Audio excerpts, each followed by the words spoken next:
Dear Pinoy Confessions, itago nyo na lang ako sa pangalang Jen Ray. May 7 months girlfriend ako na tawagin na lang nating May. Napaka-strict ang parents ni May, kaya every time kami ay magdi-date, parating may kasama siya.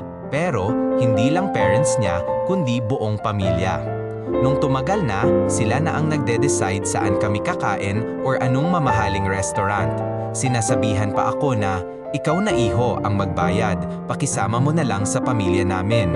Which is as if hindi ako marunong makisama. Mukhang sinasadya nila na ispoil ko sila. Sa inis ko, yung pinakahuli ay nag-request sila ng dinner sa isang mamahaling hotel. Hindi ako nagreklamo. Pagkadating namin sa venue, hinayaan ko lang silang mag-enjoy sa pagkain. Umupo sila sa isang couch na good for 5, 7 kami, kaya umupo ako sa isang table kasama girlfriend ko. Nakahiwalay kami ng pwesto sa family niya. Buti, nakaseparate ang bill na binigay, kaya hindi pa man sila tapos lahat kumain, nagpa-bill out na ako sa table namin ni May. Nakita ako ng papa ni May habang galing restroom, sabi niya, nagbayad na daw ako di pa sila tapos kumain. Sagot ko lang, ay, sa amin ni May lang po binayaran ko, hiwalay po yung resibo ng table nyo. Sinabihan man lang ako na, sige, bayaran mo na lang yung amin kapag tapos na kami kumain.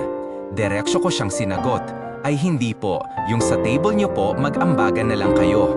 Ang sama ng tingin sa akin ng papa ni May, pero wala na siyang sinabi. Umalis ako at iniwan ko na si May at family niya. Nag-chat na lang ako kay May na, uwi na ako, di ko na nagugustuhan pagtatrato ng family mo sa akin. Ikaw na mag-decide if ipagpatuloy pa ba natin to or hindi na. Until now, wala siyang nire-reply sa akin at 1 week na nung nangyari yung dinner namin ng family niya. Sa tingin nyo, ginamit lang din kaya ako ng girlfriend ko para may manlibre sa family niya? Pero satisfying talaga yung ganti ko. Promise, napashare lang. Salamat.